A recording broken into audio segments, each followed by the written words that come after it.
Pagbasa mula sa Aklat ng Mga Bilang. Noong mga araw na iyon, sina Miriam at Aaron ay nag-usap laban kay Moises tungkol sa asawa niyang taga-Kos. Ang sabi nila, si Moises lamang ba ang kinausap ng Panginoon? Hindi ba tayo man? Hindi kaila sa Panginoon ang usapan nilang ito. Si Moises naman ay mapagpakumbabang higit kanino mang nabuhay sa ibabaw ng lupa. Walang ano-ano, si Moises, Aaron at Miriam ay tinawag ng Panginoon. Sinabi niya, magpunta kayong tatlo sa toldang tipanan, at nagpunta nga sila. Ang Panginoon ay bumaba sa anyo ng haliging ulap at lumagay sa pintuan ng toldang tipanan. Tinawag niya sina Aaron at Miriam. Paglapit nila, sinabi niya, pakinggan ninyo ito, kung ang sino may nais kong hiranging propeta, napakikita ako sa kanya sa pangitain at kinakausap ko siya sa panaginip. Ngunit kaiba ang ginawa ko kay Moises, pagkat siya lamang ang lubos kong mapagtitiwalaan sa aking sambahayan. Kinausap ko siya ng harapan at sinabi ko sa kanya ang lahat sa maliwanag na paraan, hindi sa pamamagitan ng talinghaga, at siya lamang ang nakakita sa aking anyo. Bakit kayo nag-uusap laban sa kanya? Pagkasabi niyon, galit na umalis ang Panginoon. Nang mawala na ang ulap sa ibabaw ng toldang tipanan, si Miriam ay namumuti sa ketong. Nang makita ito ni Aaron, sinabi niya kay Moises, kapatid ko, isinasamo kong huwag mo kaming parusahan dahil sa aming kamangmangan at kasamaan. Huwag mong pabayaang matulad siya sa isang buhay na patay, parang ipinanganak ng wala ang kabiyak ng katawan. Kaya, si Moises ay dumaing sa Panginoon na pagalingin si Miriam. Ang salita ng Diyos. Poon iyong kaawaan, kaming sayo'y nagsisuway. Ako'y kaawaan o mahal kong Diyos, sang-ayon sa iyong kagandahang loob, mga kasalanan ko'y iyong pawiin, ayon din sa iyong pag-ibig sa akin. Linisin mo sana ang aking karumhan at ipatawad mo yaring kasalanan. Poon iyong kaawaan, kaming sayo'y nagsisuway. Ang pagsalangsang ko ay kinikilala, laging nasa isip ko at alaala. Sa iyo lang ako nagkasalang tunay at ang nagawa ko'y di mo nagustuhan. Poon iyong kaawaan, kaming sayo'y nagsisuway. Kaya may matuwid ka na ako'y hatulan, marapat na ako'y iyong parusahan. Ako'y masama na buhat ng iluwat, makasalanan na nang ako'y isilang. Poon iyong kaawaan, kaming sayo'y nagsisuway.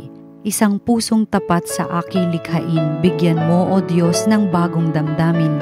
Sa iyong harapay huwag akong alisin, ang espiritu mo ang papaghariin. Poon iyong kaawaan, kaming sayo'y nagsisuway. Ang mabuting balita ng Panginoon ayon kay San Mateo. Matapos mabusog ang mga tao, agad pinasakay ni Jesus sa bangka ang kanyang mga alagad at pinauna sa kabilang ibayo, samantalang pinauuwi niya ang mga tao. Pagkaalis ng mga ito, umahon siya sa burol upang manalangin. Nag-iisa siyang inabot doon ng gabi. Samantala, nasa laot na noon ang bangka at sinasalpok ng mga alon sapagkat pasalungat sa hangin. At nang madaling araw na'y sumunod sa kanila si Jesus na naglalakad sa ibabaw ng tubig. Kinilabutan sa takot ang mga alagad nang makita nilang may lumalakad sa ibabaw ng tubig. Multo, sigaw nila. Ngunit agad siyang nagsalita at sinabi sa kanila, huwag kayong matakot, si Jesus ito. At nagsalita si Pedro, Panginoon, kung talagang kayo iyan, paparyanin ninyo ako sa ibabaw ng tubig. Sumagot siya, halika, kaya't lumunsad si Pedro sa bangka at lumakad sa ibabaw ng tubig, palapit kay Jesus. Ngunit nang mapansin niya ang hangin, siya'y natakot at nagsimulang lumubog. Sagipin ninyo ako, Panginoon, sigaw niya. Agad siyang inabot ni Jesus. Napakaliit ng iyong pananalig, sabi niya kay Pedro. Bakit ka nag-alinlangan? Pagkasakay nila sa bangka, tumigil ang hangin at sinamba siya ng mga nasa bangka. Tunay na kayo ang anak ng Diyos, sabi nila. Tumawid sila ng lawa at dumaong sa Genesaret. Nakilala si Jesus ng mga taga roon. Agad nilang ipinamalita sa buong palibot ng lupaing iyon ang pagdating ni Jesus. Kaya't dinala nila sa kanya ang lahat ng may sakit. Hiniling nila sa kanya na ipahipo man lamang sa mga may sakit kahit ang laylayan ng kanyang kasuotan, at lahat ng makahipo nito ay gumagaling. Ang mabuting balita ng Panginoon. Pinupuri ka namin, Panginoong Hesukristo. Magandang araw mga minamahal naming kapatid kay Jesus. Ako po si Father Paul Jacome from the Archdiocese of Manila. Samahan po natin ang isa't isang magnilay sa salita ng Diyos, salita ng buhay. Marami po tayong sinuong na mga bagyo nitong mga nakalipas na linggo. Kung tutusin, marami rin sa ating nagtatanong na hanggang kailan pa ba ito?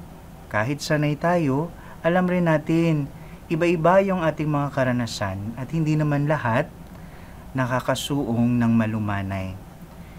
Kung ilalapat natin itong mga pinagdaanan rin natin, tila baga nangungusa para sa ating lahat, yung ating mga pagbasa, lalo't higit ang ebanghelyong ating narinig.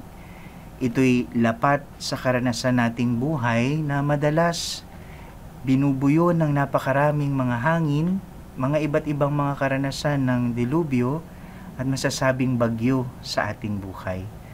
Pero kung titingnan rin natin, may paanyaya parati ang Panginoon. Sa Ebanghelyo na binasa natin, ayon kay San Mateo, matapos nilang magpakain ng napakaraming mga tao, ninais muli ni Jesus na magkaroon sila ng pagkakataon para magpahinga. At ito'y kanyang sinimulan sa gawi at gawa ng pananalangin. At sa mahabang pagbasang ito, nakita natin, God wants us to have a moment with Him. A moment of communion. Kaya nga sinabi roon, nang pinaalis ni Jesus at pinasakay sa isang bangka ang kanyang mga alagad, umakyat muna siya sa isang burol upang manalangin muli. Pero ito rin ang paanyaya sa atin. Kahit sa mga pagkakataong tila baga tahimik ang Diyos, kahit sa mga pagkakataong kahit may pinagdadaanan tayo, nais pa rin niya tayong tagpuin. Kaya nga, mahalagang makita natin doon sa storya, Jesus allowed us to enter even the storms of our life. It was Jesus who sent them actually. At dito rin natin makikita, may mga bagyo sa buhay natin, na hindi talaga natin maiiwasan. Pero kailangan nating panghawakan, mga minamahal kong kapatid, hindi ito simbolo ng parusa ng Diyos. Lalo't higit, hindi rin ito pagpapahayag ng pang-iiwan sa atin ng Diyos. The storms in our lives, they are not symbols of punishment, nor the abandonment of God. Actually, when God allows us to enter the storms in our lives, these are also invitation for us to smash our false sense of securities. Sa buhay pananampalataya, may mga sinusuong tayo na bagyo at hinahayaan ng Diyos na suungin natin, hindi naman dahil tayo pinarurusahan, kung hindi para rin gibain ang mga bagay na naging huwad na pag-asa sa buhay natin. At siya na kayang pahintuin at pakalmahin ang anumang bagyo sa buhay natin, ito'y pagpapaanyaya na muli natin ring iayon ang ating buhay sa ugnayan natin sa Diyos. To reorient once again our lives, to meet once again God, even in the seeming storms of our lives. But then, tingnan po natin yung storya, Hindi naman natapos na sumuong lang sila sa bagyo. Sinabi roon, ng madaling araw na, Kasi ito yung pagsasalin sa Tagalog lamang. Pero maganda po sa English kasi ang ginamit doon, on the fourth watch of the night. And in the Jewish reckoning of time, no, yung sinasabing fourth watch of the night, ito daw po yung pinakamadilim na yugto ng gabi, kung saan tila baga nilalamon tayo ng madilim na karanasan. Pero sinabi doon, tinagpo sila roon ni Jesus. Ano pong paanyaya para sa atin? God comes to us not too early, not even too late. God comes to us when He deems it so. No? It is always the timing of God. At alam rin natin, sa mga pagkakataong ito, nakikita natin na nariyan pa rin ang Diyos. Hindi lang sa mga bagyo, kahit sa madidilim na bahagi ng buhay natin, inaanyayahan tayong makita, tinatagpo niya tayo. Kaya lang minsan, kagaya rin tayo ng mga alagad, no? Kapag marami tayong pinagdadaanan, o kapag may mga bahagi sa buhay at nakaraan nating hindi pa naghihilom, ito rin ang sigaw natin, multo. Ang mga multo ng ating karanasan, mga multo na hindi pa naghilom sa nakaraan. Ngunit agad ring pinapawi ito ng Diyos. Agad niyang sinabi at nagsalita siya. Sinabi niya roon, huwag kayong matakot. Si Jesus ito. At natagpuan nila doon, sinabi si Jesus, naglalakad sa ibabaw ng tubig.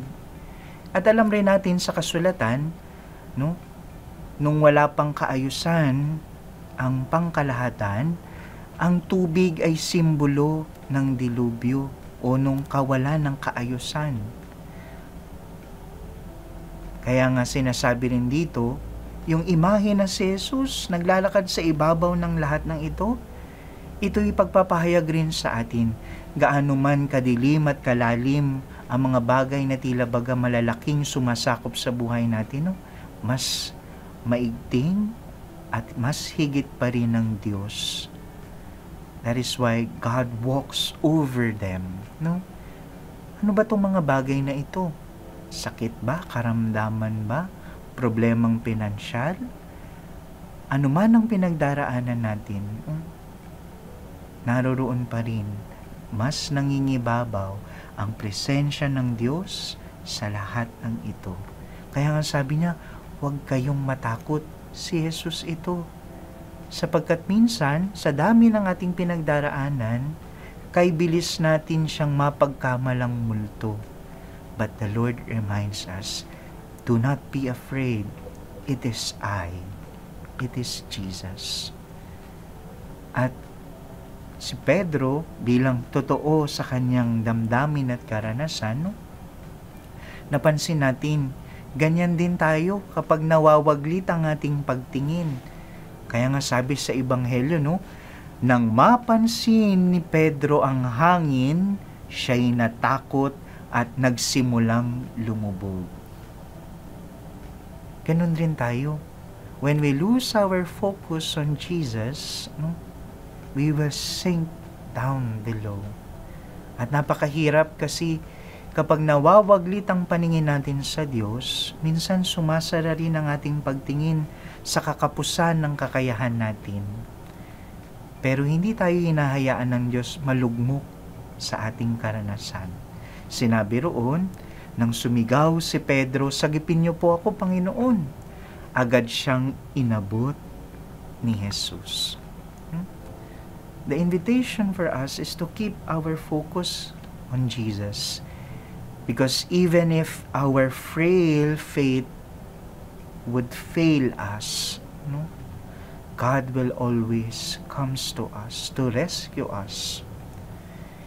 Kahit pa yung pabugso-bugso lang nating pananampalataya, kahit paminsan maligaw tayo, nakita sa imaheng naroon sa Ebanghelyo, agad siyang inabot ni Jesus. Pero mga minamahal kong kapatid, no, maganda rin ang pagkakasalin sa Ingles. Kasi sabi doon, Jesus stretched out His hand. And this instance wherein Jesus stretched out His hand, it reveals to us the heart of God. Na despite the limitedness of our faith, no, it is always God who reaches out to us. And in the history of human salvation, it is always God who stretches His hands again and again. At nakita natin ang kasukdulan ng pag-unat ng kamay ng Diyos kung gaano niya tayong minahal. He stretched out His hands even unto the cross. And Jesus sending His disciples even into the storms, no? It is not an image of punishment and God's abandonment. It is always an image of God accompanying us even in the seeming darkness, even in the seeming storms of our lives. And that is why we have hope. And that is why we have all the more the courage. Naalala ko pa rin po yung napakagandang kanta, no, ng Bukas Palad Music Ministry. At ito yung paulit-ulit naming kinakanta nung ako po'y seminarista pa lamang. Sabi po doon, no, the storms of life may even shake our ground, no? But there will be a greater peace that dwells in our hearts. And even if the dreams we build may fall apart, a deeper hope still runs in our hearts. Fear no harm, we are ruled by a far greater love. A far greater love. Mga minamahal kong kapatid, yanigin man tayo ng mga bagyo, may kapayapaang pa ring iiral sa mga puso natin. Kahit gumuho man ang mga pangarap natin, may pag-asa pa ring lilingap sa kaibuturan natin. Huwag tayong mangamba. Tayo'y saklaw ng higit na pagmamahal. Higit pa sa kahit anong uri ng pagmamahal na matatagpuan natin sa mundong ibabaw. Let us not be afraid of the storms and the seeming darkness in our lives. God will always be with us. Amen.